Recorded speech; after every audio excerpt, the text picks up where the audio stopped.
Mesdames, Messieurs, bonjour. Mbote na bino banso ba bazo landa biso. Mbote na ben nyonse na mendi ma Rolanda bet na kati ya Congo Market Télévision. Moi no bonso. Lelo tozobeta masolo ya engomba mokonzi Kinshasa pe masolo ya République démocratique du Congo parce que boyebi que actualité lelo yo na kati ya Kinshasa eza dominé na ba fait mibale. Likambo liboso eza likambo ya Zando. On a zobenga la guerre des intérêts. La guerre des intérêts oyo ezotia aux prises gouverneur ya ville à Kinshasa Gentini Ngobila pe na ngambo mususu ministre à intérieur Gilbert Kankonde. Bango mibale bazopotana ba intérêt eza nini par ya population eza nini. Masolo na robeta ngolelo likambo mibale o to robeta lisolo eza likambo ya procès historique ya mwana mboka Vital Kamerhe na Jamal, procès au babengi procès 100 jours, mais disons na posa toyeba sous kanango ekokozala ndenge nini, ça peut aboutir à quoi? Parce que toyebi que audience ezo reprendre mokolo ya jeudi pour na plaidoirie to étape oyo ya siko ke ba komi ko samba ezo banda mokolo ya jeudi. Alors na katia analyse actuelle na biso moko lelo tokoluka toyeba suka ya likambo wana ekokozala ndenge nini, juge akoko kata yango ndenge nini, qu'est-ce qui peut arriver finalement na ndeko Vital Kamerhe na ndeko Jamal wana eza masolo na biso tokobeta moko lelo. Encore une fois merci mingi na bazo landa biso tozo senga bino kaka bo s'abonner kota la émission eza bien mais kozala pe kitoko mingi soki oche clic na yo na s'abonner au s'abonner wana et vous allez penser malamu mingi parce que plus boza ko s'abonner plus les op sabiso makoki ya que to s'étendre pour que ba te belé ba comme la possibilité ya ko landa biso et puis to zo makoki pe ya ko développer musalo to ça la pona intérêt à la population congolaise parce que nous n'avons que ça comme pays. Alors sans plus tarder na kota na kati ya lisolo oyo ya Zando. Zando, depuis annoncé que le confinement est fermé, près de 30 000 personnes oyo bazana bandaku bazo tekate pour raison de confinement dû na bokonoya COVID-19. Bakonzi bazwa kimikano parce que Zando eza esika oyo ezo yamba ebele de milliers de populations kinoises. Musuku tu bauta katika Sangulu bazo ya koteka na Kinshasa soka silisi azonge pa na Kasangulu. Donc Zando lelo eza milieu moko ya intérêt public d'où bazo ki décision ya keba kanga Zando pour na ko permettre que batebele bazala contaminer. Mais lelo il y a un autre débat qui s'invite, eza débat ya réhabilitation ya Zando pe ndenge nini batu bako occuper lisusu Zando tango confinement ekosila. C'est la plus grande question oyo ezo tungisa batu lelo oyo tomoni jeu moko ya ping-pong entre le vice-premier ministre en charge de l'intérieur mwana mboka Gilbert Kankonde nandeko Gentini Ngobila. Gilbert Kankonde akomeli Gentini Ngobila mikanda pona kosenga ye atika projet ya réhabilitation ya Zando. Gentini Ngobila de son côté alobingai na kotika yango te parce que état Zando ezali eza état ya malonga te, salité eleke belé na Zando, salité penza ya kosakana te, bisika bama bazoteka batata bandeko mibali bisika bazoteka salité eleki mingi. Et en dehors de ça il y a un contrat yango ndena loba eza penza mama ya likambo ya bitumba oyo eza entre Gilbert Kankonde ministre na Gentini Ngobila gouverneur. À l'époque il y a gouverneur André Kimbuta contrat moko ezalaka signé na société Safricom si je ne me trompe pas, ba signé contrat il y a 30 ans. Il y a que société wana bako tonga ba magasin na Zando, bako réhabiliter Zando, bako moderniser Zando. et bango par contre bakobanda kozwa ba recette ya Zando. Voilà une époque ya André Kimbuta ba signé contrat société et lobby et réhabilité Zando, mais bino moko lelo ba ndeko ba congolais ba kinois tango zo kende na Zando otala omona ceux qui vraiment Zando ezalaka réhabilité. Alors contrat il y a 30 ans ba pesi na société libanaise pour que bango bazwaka ba recette ya Zando et en retour ba réhabiliter Zando, ba moderniser Zando, mais rien de tout ça n'a été fait. Bazolo ba réhabiliter, mais regardez ce que tali au monde qui ba bâtiment ya Zando mususu ezala na ba kombo Zaire na kati wana réhabilitation modèle ni wana peinture modèle ni wana bochi ata peinture apambo ebi ko tia peinture te ya on voit encore le nom Zaire na ba bâtiment mususu ya Zando bazolo ba ke ba réhabiliter yango. Donc c'est là que nous trouvons que quelque part, lorsque nous parlons d'intérêt à la population congolaise, nous ne devons pas faire de la blague avec ça. C'est vrai que vice-premier ministre, ministre de l'Intérieur, Azana posa que gouverneur de la ville ya Kinshasa est respecté contrat Oyo André Kimbuta Tikaka. Mais nous devons nous interroger. Et au nom de quoi ceux qui pouvoir o eleki kala ya Joseph Kabila ou bien André Kimbuta ba signer qui contrat moko que contrat wana ezo profiter na congolais te? Non, il faut te maintenir contrat wana. Nous disons non. Donc nous ne voyons pas qu'est-ce qui peut bien nous lier. Il y a que tous à la garder le rôle là-bas chez moi, bakangi bango na singa, bakangi bango na l'est, malgré que tous ont retrouvé ba intérêt na biso te biso ba congolais, mais tous à la kaka lié na contrat wana. Non. C'est là que nous disons, nous encourageons monsieur le gouverneur de la ville que s'il faut qu'on revoie le contrat, il faut qu'on revoie yango parce que le peuple doit se retrouver dans le contrat où ils ont signé. Alors aujourd'hui, tout ça dans le duel wana, ministre à lobby Ngobila a kata contrat a continué le contrat André Kimbuta Tikaki.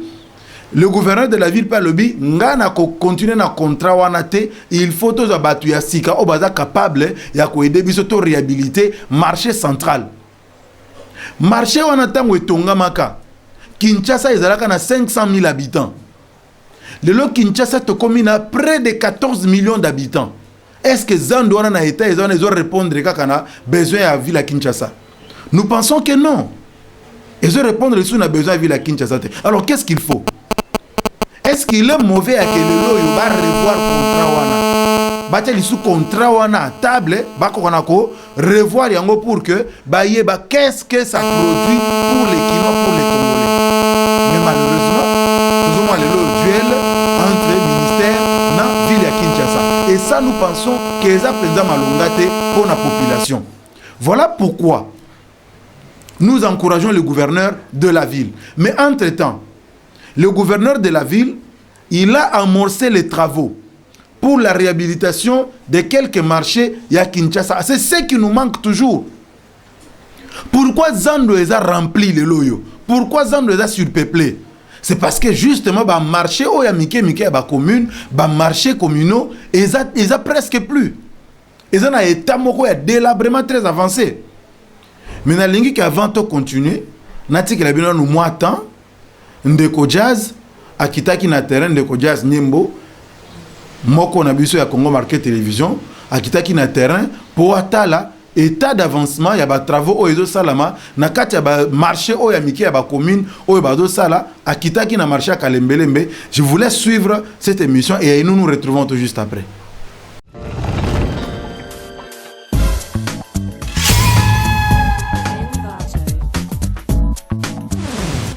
Mote na bino bandeko balandi ya Congo Market Télévision, chaîne moko o bozalaka na niveau internet, chaîne moko esalaka ke congolais nyonso tu bisika ya se retrouver. Boyebi que ville province ya Kinshasa eza ya koningana na makambo ebele. Kasi lelo biso Congo Market Télévision to kitaki na terrain pour la koyeba réellement misala ndenge nini ya ville province ya Kinshasa ezo salama mais à travers gouverneur Gentini Ngobila. La fois passée to mona ndenge gouva kangaki marché central Zando. O ebimisaki ba mama nyo surtout bazaki na Zando. Ba mama bayaki komona biso balelaki ebele biso pe totikalaki simate toujours na système gara ya koluka luka. tokotaki par-ci par-là pour te après kobimisa maman la zando gouverneur ya ville asalaki nini pe ko découvrir que Gentini Ngobila azali ko sela ba maman marché à Kalembelembe côté à rond-point Willery wala atikalaki simata baki tie ba maman ba kozala ndenge wana te fois créer bango mais bon découvrir d'abord misala ya gouverneur de la ville Gentini Ngobila et puis to se retrouver tout juste après. Ah, toi, on a marché à Kalembele, Menaling, voilà. Ouais, toi, parmi bateaux, bazo modifié, bazo, ça là vraiment misala. Ouais, misala, le kakitoko, to se peli vraiment gouvernement congolais. Après, si biso vraiment confiance, car biso ba congolais, kaka, a débloqué bambongo, to bon, ça vraiment ouenzena biso, surtout bana ligne, voilà, biso bana ligne, voilà. To remercier le président de la République. Naba acte aboué vraiment et ça libiso bien makasi. Oui, et sous supervision hôtel de ville, le président, le gouverneur quoi, Gentini Ngobila. Merci beaucoup. Na bonne volonté au la kisi biso. Tout le monde qui bobo ça ni biso te bana ligne wala. Et ça vraiment marché moko kitoko mingi ça un peu négligé. Tout le monde vraiment qui ba konzi ba pensa kanango parce que on a vraiment presque Kinshasa mobimba. En fait, moi, ma difficulté zali, biloko ya musala ezo un peu retard. Bon, yo ebika congolais, bambongo ezobima vraiment comme il faut pas. Et bima vraiment comme il faut te ndenge bimaka. Mais toza toujours na patience, na amour ya kosala vraiment musala po tomoni ke bakonzi balakisi biso déjà volonté, biso pe toche volonté. Mbongo vraiment egoya na sima. Ezala bato ebele vraiment bauti zandu. Bazu déjà ba place, ba pavillon 5, ba wara, ba to bilamba, même ba maison to tonga oyo ezaba maison d'échange ya ba MPSA, ba to couloir o ba changer ba mbongo na couloir, nde ba kolo ba maison oyo. Mutakoza ba 50 millions na e aro exposer ngo bongo te, il faut ezala bien protégé quoi. Et yango moni to tongi biloko ko na bango quoi. Ouais, ils sont très bien organisé. Oui, bah pavillon tout les abo, ils ont ba kolonango, pavillon 5 bato ba bijoux, bato ba bilamba, bato ba vivre frais, ba maman ba teka bilo akolia, ba na pavillon 1 kuna na souka donc ils sont très bien organisé. C'est ça. Ouais, et le moment on a quoi bisa bango tous a toujours patient. Biso na bango tous a toujours patient. Et ça on a bien na biso moko. Poso yo zongisi moi idée na simana image wenzo ndenge zalaki. Ezaki vraiment la norme ya batu. Ezaki trop sale, ezaki vraiment trop sale. Ezaki vraiment kitoko te, batu belé banda okima kosomba même biloko akolia parce que bazo teka ngo place moko boye, ezaki kitoko te. Mais échanger vraiment structure na moi maele o toza na ngo pe biso même ba congolais biso moko ba ingénieur, ba maître tozo meka ko utiliser ngo po ezonga toujours kitoko ndenge munde la salango. Ouais, naza parmi bato ba sa to tonga ouais. Vraiment misala zo kende bien. Et na rosenga vraiment makasi na gouvernement na biso. Ba biloko ya boso ezo salama na mboka, eza plaisir ya trop. Parce que tant on mutazo tika ndaku na ye aye musala il faut ala na condition moko ya bien. Et étonné bato parce que to sazandaki na ngote.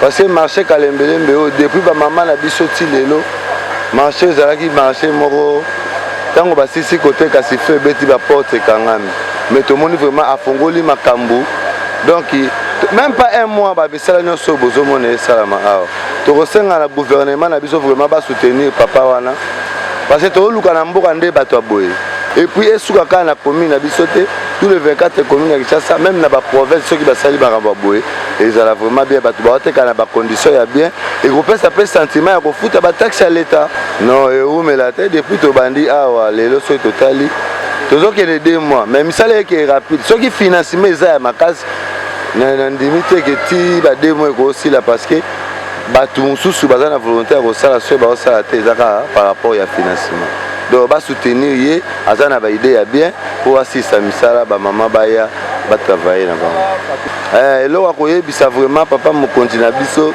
Félix Tshisekedi soki to votaki ye ezalaki te poto lela to votaki ye poto sepela vraiment mokonzi mboka ba idée na yo na ba décision na yo eza bien mais tala biso petit peuple ndenge tozolela vraiment atela biso bato baza na souci ya mboka na biso keno mutu aza na souci ya intérêt na ye moko peuple elelaka te ye ntango azofungola maboko epai ya bango pe bakiti epai na biso mais bakotela biso mutu moko te ke wa koya lelo aboma mboka vraiment papa mokonzi tala kaka misala na ndenge ozosala wana décision wana ekende kaka ndenge ezokende wana po biso tolingi tribalisme te biso nyonso toza bacongolais toza na besoin au soutenir bakonzi wana pe na bamoyen na bango bazosenga po basala bamisala yango eza teke tobandi malamu apres ekata na nzela ndenge tokomaki komona basoti mouton te bafinanse babugumestre babongisa bamarché lokola bazwi ta kobongisa bamarché kuna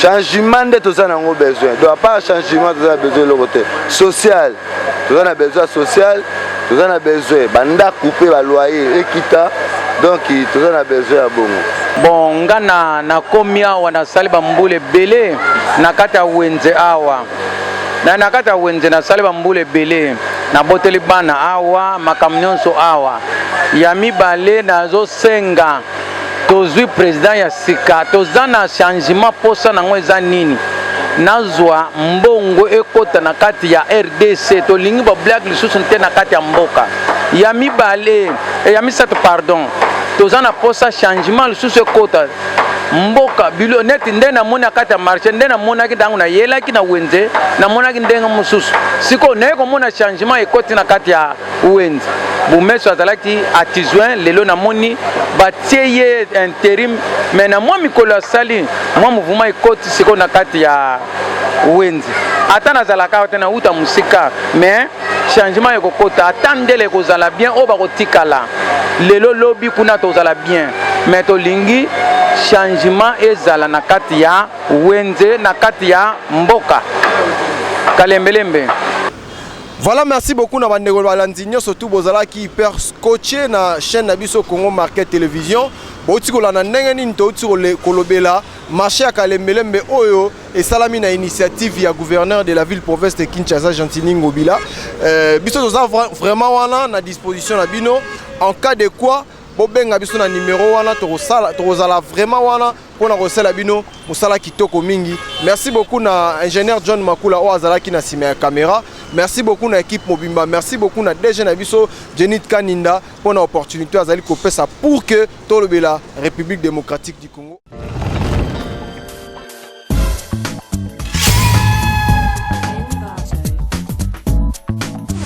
Merci beaucoup Nandeko Jazz Nyembo, Nandeko John Makula au bakitaki na terrain pour na romoni sabiso les travaux qui s'effectuent en ce moment na marché à Kalembelembe. Mais entre-temps, je vous signale que d'autres travaux ont été engagés comme ça dans le marché presque mingi, il y a la commune, il y a ville, il y a Kinshasa. Et le gouverneur à Kitaki na marché il y a Itaga, na marché Itaga oui. On a salaki inauguration parce que ce marché-là va accueillir près de 1000 vendeurs. Il y a Zando, Barozala, déplacé pour le marché à Itaga pour que bah exécuter Misana Bangokuna en attendant que bah travaux il y a Zando et ça là nous encourageons bah travaux au ya Zando il faut ça les mains. En tout cas, la moni maquette au de Congo Bila présenté, moi je me dis ça en vaut la peine. Joran de Kodjon, à quoi l'accébino, bah image wana, ya Zando, ndenge ndeko ngobila, akani ko réhabilité yango, na ba société oyo tozo croire que ba kozala sérieux na musala, ba kozala biso ba aventure, ya ba libanais ba travail na ndeko André Kimbuta te, parce que ba libanais ba travail na ndeko André Kimbuta, ba tongi kaka soki kaka ba dépôt biloko moko zanga forme on dirait carton, odotala ndako forme on dirait carton, non. Nous voulons des constructions modernes. Zando, ndenge de Congo bila la kibiso ke bazo tonga Zando en étage, tolingi to mona yango. Nous encourageons cela parce que c'est ça un état moderne. Soko okena ba mboka musu même mike okena Afrique du Sud, au côté na Zando zo mona ke vraiment il y a de quoi. Soko continue ba benga ba mall na bango tali ya de quoi okena ba mboka neti na ba Maroc okena ba na ba île Maurice na Afrika wa kaka okena ba mboko zotala bazando baninga tu sens qu'il y a quand même du modernisme mais oh ya biso apenza za ko lokato nini. C'est pourquoi nous qui croyons dans le changement, nous encourageons les initiatives qui vont dans le sens que il faut changer. C'est vrai, vice-premier ministre, ministre Gilbert Kankonde, a ligné que va respecter le contrat ou va signer. Mais nous disons que le contrat, ce qui est à intérêt à la population congolaise, nous avons le droit de dénoncer que gouvernement a kana kofungola miso, il est temps. Monsieur le Premier ministre, il y a se saisir na dossier oyo, il y a que boti que la ndekongobila asala musala ba réhabiliter Zando. Mais en même temps, nous disons que ba marché oyo eza réhabiliter na ba commune, il ne faudrait pas que bato muzusu ba okana bazo ba place wana au lieu que ba pesa ngo bato yo baza déjà na kati ya Zando.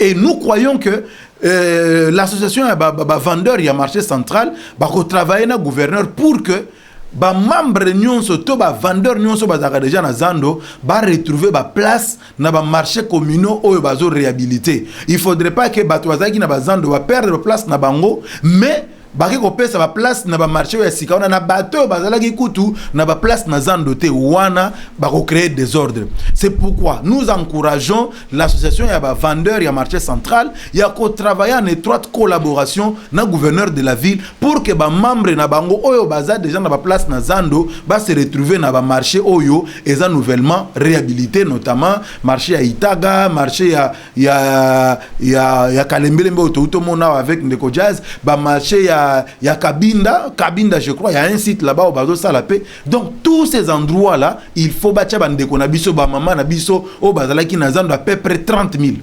Bango ne faut pas kotawana.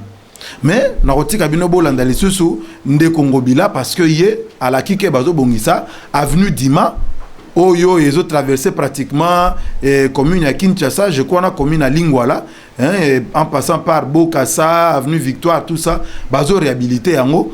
Tolandaye, promesse à Zosala, et comme ça, Tozongela, émission Nabiso.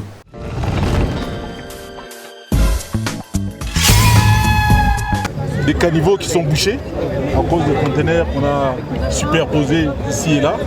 Il est question de les enlever, de déboucher les caniveaux, d'ouvrir la route qui va arriver jusque sur l'avenue sur Funa. Et de ce fait, je pense que l'avenue va revêtir sa robe d'entrée. Et Sengeli, tout débouché en gros, pour ce que les bêtis, Maï et les canailles, qui n'a pas caniveau à miner, et même on a un exutoire pour n'a aucun côté à fleuve. Le tika ba conteneur est bouché ba caniveauté. Et ça le maraté. Il y a une situation de Kouti, il faut to bongisa yango, to peto la mboka na biso. Les économique au baza ko hésiter. Ba ya gouverneur de la ville a resenga bango atalo meamte. Ba ya so baza makoki, ba salisi biso, to bongisi nzela, to bongisi mboka na biso. Et puis ba tono so ba sepeli. Ndenge tata mokonze ko ba le peuple d'abord. Donc to ça lango pour l'intérêt ya peuple. To resenga bango atalo meamte. Abonnez-vous na Congo Market TV. Appuyez la place wana baromi s'abonner wana. Appuyez la wana. Vous vous abonnez et puis aux liens au partager na ndeko lingaka pour que à la Congo Market Télévision des informations sur vérifiées et vérifiables. Bandeko na lingi bota la illustration oyo vert oyo. Les rozota la yango ozomona ngo neti eza plein net eza vide. Eza obabengaka le principe d'un verre à moitié plein, à moitié vide. C'est ça la situation actuelle de la République démocratique du Congo. Situation ya RDC le lot toza boye. C'est-à-dire que place tozali ezo dépendre na mutuye moko congolais ndenga linga monela Congo.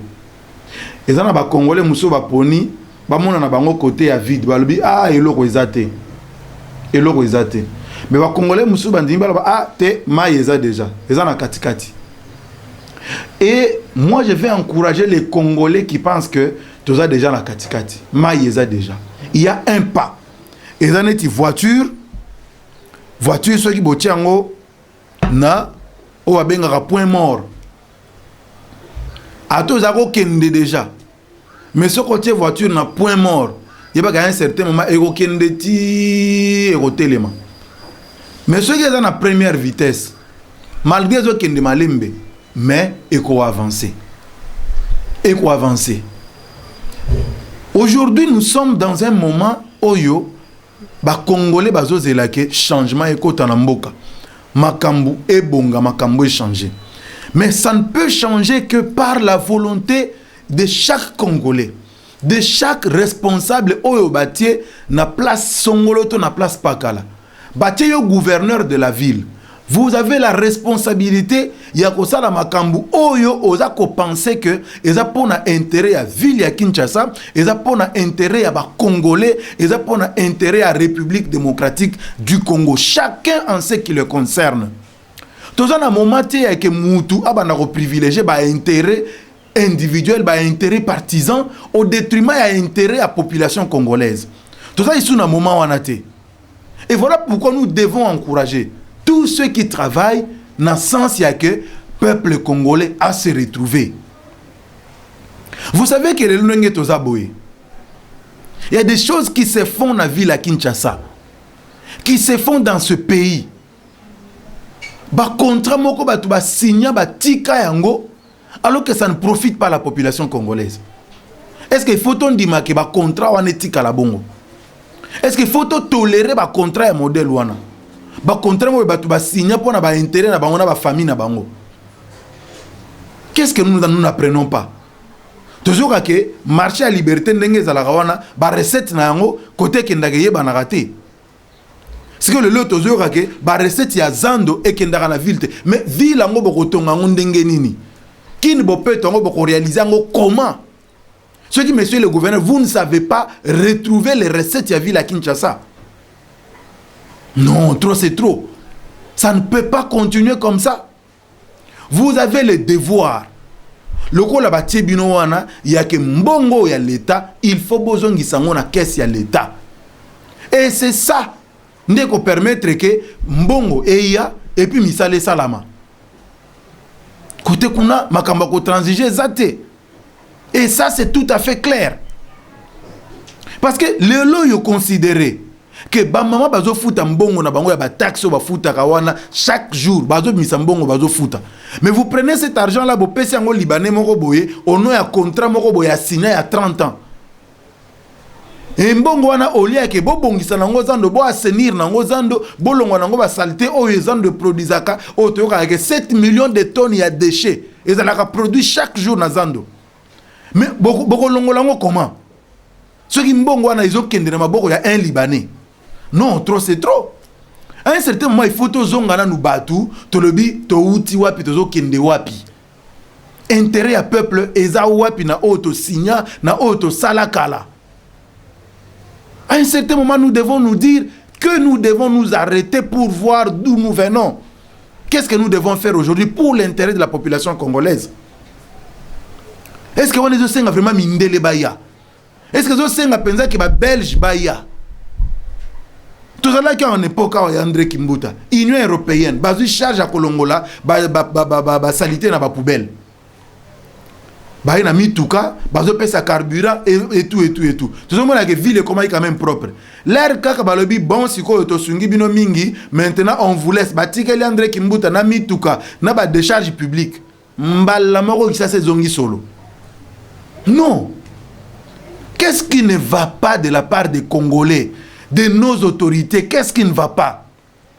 Chacun de nous a sa responsabilité. Nous ne voudrons pas que Nasuka Yamanda et dans la présidence de la République à répondre na bamakambo et salami ba bêtise et salami pas ba konzimuso bazala ki incompétent bazo ko sa musana bangote ongai ministre ongai songolo pakala au sali musala qu'il fallait et c'est le président de la République qui va payer de votre incompétence. Ça nous disons non. Il faut que chacun fasse son travail. C'est ça que les Congolais attendent de vous. Mais nous devons aussi, chers Congolais, comprendre une chose. Nous ne devons pas avoir une mémoire sélective. De tout renvoyer sur quelqu'un, alors qu'il y a des personnes qui doivent répondre de certaines responsabilités. Mais au finish, nous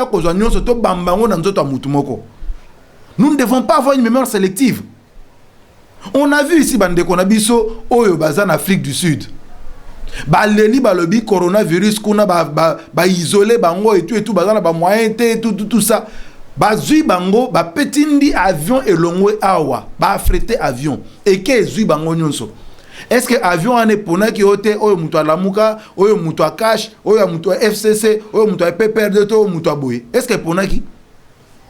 On a fait ça au nom du gouvernement congolais. Et c'est ce que nous voulons. Mais regardez lorsque les gens parlent de ce pays. C'est ce qui m'amène à recoter dans le deuxième sujet. Il y a procès 100 jours. Procès 100 jours, on entend des gens parler. Mais dans les Congolais, on dirait que tout à la fois une chose et son contraire. Donc on a une chose et son contraire à la fois. Non, il faut président de la République, il peut pas entendre. Non, nous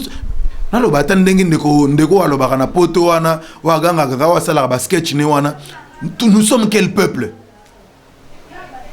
Est-ce que nous pouvons comprendre que ce qui est président de la République, c'est un exemple que je vous donne. Président de la République a tindi chauffeur naïe. A kenda sa la course mogo par exemple quelque part. Chauffeur on a respecté le code de la route T. A touti mutu. Ou bien à sali accident. Chauffeur a le baté. Nga ba kosambi sangate parce que batinda n'est pas président de la République. Est-ce que vous trouvez ça concevable? C'est ça le raisonnement, il y a des intellectuels moussous les loyo na Kinshasa. Vous trouvez des intellectuels batanga, ils ont un diplôme Misato, ils ont un diplôme il y a primaire, ils ont un diplôme à CO, ils ont un diplôme à humanité, ils ont un diplôme il y a graduat, ils ont un diplôme à licence. Tant que vous avez une licence mi balé, moi qui a l'équipe na TV à Zoloba, on doit interpeller le président de la République, il est pas ya au Samba. Parce qu'il y a un appelle ça qui ordre et pas directeur de cabinet. Non mais tout ça c'est intellectuel un modèle nini. Il y a un modèle nini. Donc, ce président de la République a dit chauffeur naïe, kendo sa la course na zando. Chauffeur wana nanzela touti mutu, il faut pas interpeller le président de la République.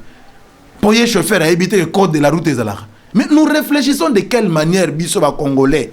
Bon biso ba congolais c'est parce que moi je ne réfléchis pas comme ça et je ne pense pas que tous les Congolais réfléchissent comme ça. Dieu merci.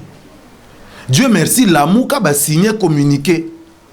La mouka va signer communiqué balobi baza na kati ya raisonnement wana te ya ke au président de la République aya ko samba o baya ko entendre ye la mouka va signer communiqué balobi to yebi makambu wana te batu bazolo bango bandeko epenge na bandeko mususu etali bango moko ça n'engage que eux. Le directeur de cabinet à Mukonzi Mboka est le seul responsable de ces actes. Même ceux qui ont bandit ko wumba batu non te, j'ai des annotations du président de la République na rolaki sango na ndenge ya 4 minutes et puis ato la ki sango na public ato la ki sango devant caméra, ça va changer quoi? Ça va changer quoi? Et loko o ezo intéressé ba congolais lelo eza ko yeba ke mbongo ebimaki d'après ba information tozoyoka licence oyo Jamal a présenté qui na Banque centrale du Congo. Licence pour les 1500 maisons préfabriquées. Il lui a fallu que 12 millions de dollars. Mais tout le reste de 57 millions de dollars décaissés par le gouvernement sur le plan de décaissement dressé par le directeur de cabinet Vital Kamerhe. Sur le reste que wapi. C'est ça la grande question. Est-ce que les Congolais vont poser ceux qui vont poser aux questions? Tu as l'explication Moulaï. On dirait que ça le discours devant les militants. Est-ce que les Congolais ont besoin de ça? Et c'est ce à quoi on a assisté. On a une étape, il y a instruction. Parce que le procès de dossier on a ceux qui ont bien. Moteur comment qui note dans le conseil des ministres pour le président poser problème. C'est le directeur à cabinet. Ba témoin bazali. Oyo batunaki soki ndeko Kamerhe likambo yo ezolo ba mana cité makamba sod mouton makamba maison préfabriquée ba soda ba policier ba bandi ko tuna mituna eza ndenge nini est-ce que likambo wana est-ce que tu te reproches de quelque chose? Non monsieur le président, je me reproche de rien. Voilà ba assurance ndeko Kamerhe bandi ko INC ba yebi yango ba konzia INC ba yebi yango bazaki ba témoin. Asali note monsieur le président nazana katia makambo wana te na yebi le côté d'ailleurs na la note à sali note ba comme na conseil des ministres président a lobby a sengi na conseil des ministres ba ordonner ba enquête sur les travaux à 100 jours ndeye comme mayeti ndeko caméra kumba bendenga kumba miwana. Alors les Congolais certains Congolais disons ba Congolais non sauté certains Congolais ont une mémoire sélective mais ce soit lobby on noté voilà impunité za na mboka bato bazo yiba mboka bazo sala bango le côté depuis Kabila égal après Kabila et tout ça. Mais malgré tout ce qu'ils ont dit là, le président de la République a décidé finalement que va ordonner une enquête à travers le conseil des ministres, va ordonner une enquête et bandit. Enquête au comité parquet Et il a trouvé que va entendre Ndeko Kamere, il y avait comme des indices sérieux, il y a culpabilité. Indice sérieux culpabilité qu'on pesait sur lui. Ils ont ordonné à que Azala mis aux arrêts. Bakangiye, bamimi na makala bandiko samba. Mais binomoko bolandi, to landiko samba Ndeko Kamere bandeko nanga. Parce que ce sujet nanga le nazo loba, qu'est-ce qui peut arriver à Ndeko Vital Kamere? Nazo mona esambeli na ye. Nazo tala makambo ezaki prévu. Na kati ya requête, ya fixation ya audience. Nazo mona makambo bazo poursuivre na yango. Nazo tala ko samba Ndeko Kamere bandeko nanga. Wana ezangai, ezanga. Analyse nanga. Nazo mona ki Ndeko Kamere ne va pas s'en sortir. Il ne va pas s'en sortir. Yemoko ndenga zayi ko lobango déjà wana, monsieur le président, honorable président, on dirait que je suis déjà condamné d'avance. Azo yeba yango, ayebi yango parce que ba makambo sali, na ba makambo ba sali nzinga na ye, il s'est rendu coupable d'après ndenge tozo mona sambeli na ye. Soko tali reketo batindaki pour en fixer audience wana. Soko tali en tout cas Nandenge Ndeko Kamere sambeli na ba témoignons so bayaki sima, il ne va pas s'en sortir. Il ne va pas s'en sortir. Parce que ce kotali na requête wana, on dit par exemple ce kotali na page 3, il y a requête wana, ba lobi Ndeko John wala kisebino yango, tout fonctionnaire ou officier public, toute personne chargée d'un service public ou parastatal, toute personne représentant les intérêts de l'État ou d'une société étatique au sein d'une société privée parastatale, j'en arrive, ou d'économie mixte en qualité d'administrateur, de gérant, de commissaire aux comptes ou à tout autre titre, tout mandataire ou préposé des personnes énumérées ci-dessus qui auraient détourné des deniers publics ou privés des effets en tenant lieu des pièces, titres, actes, effets, mobiliers qui étaient entre ses mains, soit en vertu, soit à raison de sa charge, sera puni de 1 à 20 ans de travaux forcés. Ouaneze ya liboso. Mais ce qu'on continue, bazo tanga ba charge mususu oyo eko pesé sur Ndeko Kamere. Kuna par exemple, ce qu'on taille na page 4. Les co-auteurs de la peine établie par la loi à l'égard des auteurs, des complices d'une peine qui ne dépassera pas la moitié de la peine qu'ils auraient concouru s'ils avaient été eux-mêmes auteurs, lorsque la peine prévue par la loi est la mort ou la servitude pénale à perpétuité, la peine applicable aux complices sera servitude pénale de 10 à 20 ans. Ceux qui ont tali peine mususu awa, balobi, seront punis de 5 à 10 ans de servitude pénale et d'une amende dont le maximum est égal à 6 fois le montant de la somme blanchie, ceux qui auront commis un fait de blanchiment. Batoyo, blanchir mbongo, donc mbongo ebimi na circuit normal, écoutez na circuit moko tozo monate. Ndeko Marcelin alobi yango. Ndeko Marcelin alobi bambongo ebimaki na réserve de change. Et ça bambongo amikete à peu près 66 millions de dollars américains. Mais les loyo bazo poursuivre montant babimi c'est 57 millions. Mais ce kotali oya 66 millions ebimaki na banque centrale. Ndeko Marcelin abimisi preuve ya mbongo wana. Mais wana bazo compter en côté. À peu près 9 millions de dollars américains, sita qui en pas jusque là, jusqu'à ce que Ndeko Marcelin, les témoins qui appelé wana, le conseiller principal, le chef de l'État en matière économique et financière, il y avait encore un autre montant. Oyebimaki na banque centrale. Et montant les nini commission oyo Ndeko babimisaki. Lorsque tozo sangisa ba peine nyonso wana Ndeko Kamere soki azui muke et odala 15 ans. Ceux qui azui muke odala 15 ans. Le jeudi, bazo samba. Le jeudi, bazo samba. Toro za suite nango sima. Peut-être que aussi la continue après. Mais façon nazo mone le sambela Ndeko Kamere. Na makambo eza na kati ya requête ya fixation en audience. Je ne vois pas Ndeko Kamere s'en sortir. Même Jamal wana ako s'en sortir te. Yeku tu soki asilisi peine na ye. Suka na yango bako benga na ye na Congo. Bako benga na Congo. Sokozo tala et sambeli na ba témoin nyonso ba yeko legasima. Ils ont enfoncé davantage ndeko directeur à cabinet à Mukonza Mboka parce que jusqu'aujourd'hui il l'est encore. Non non longo yangote. Nous ce que nous demandons en tant que Congolais, et c'est que justice est continuée. Et ça la musala oyo tout Congolais azozela ya koyeba mbongo na biso ba Congolais et kei wapi. Ndeko moko ayebisinga mais pourquoi yozo mikotsa na kati yoza journaliste hein journaliste aza Congolais te naza Congolais mbongo wana etali biso nyonso to futaka ba taxe to futaka ba impôt et to tambola na mituka ba kanga biso to futaka ba mbongo wana ekenda yango ne mbongo wana ba million wana ba ndeko wana ba le toza na posa to yeba ekei wapi.